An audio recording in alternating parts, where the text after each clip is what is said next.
bolo com chocolate, não, ele é morto, só que banana, só que grilo é vivo. Ah, é? Como você sabe que bolo de chocolate não e grilo sim, Helena?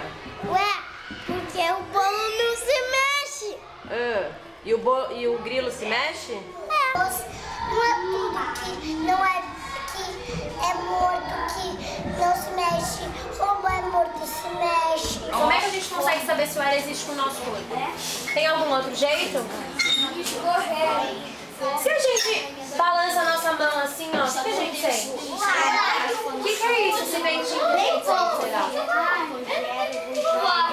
Agora tem um desafio pra vocês. A gente vai entregar os canudinhos. Que legal! E essa frase? Vocês vão ter que descobrir. O canudo vai ser um instrumento pra ver se a gente consegue ter certeza que o ar existe. Vocês vão ter que pensar como a gente pode usar o canudo e saber que o ar existe, tá? A gente vai colocar a água aqui dentro.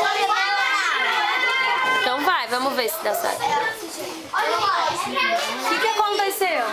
Nada. Tem que colocar. Põe ela de novo na água, vamos ver. Põe, aperta aí na água. O que são essas coisinhas que estão saindo? Põe de novo, João, vamos ver. Olha as bolhas.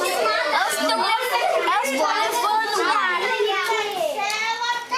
As bolhas? De onde vem essas bolhas? Do ar. Que ar que tava onde? Tá na esponja. Na esponja? Da água. Ah, depois você vai ver. E a força resistente aqui próximo fica mais difícil de executar tarefa.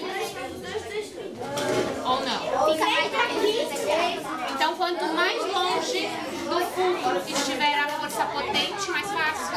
É isso? É. Tá bom.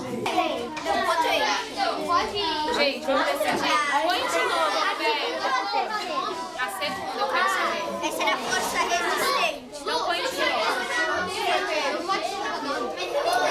Ainda não vou fazer isso. Qual é a vantagem de se utilizar uma alavanca? Então a gente vem discutindo alavancas, montamos um tipo de alavanca para poder amassar latas. Vocês já discutiram um pouco do que está envolvido nisso. Que a alavanca serve para quê? Pra não botar tanta força. Pra não colocar tanta força. Por exemplo, quando você vai abrir uma porta, você puxa a maçaneta, que é uma alavanca.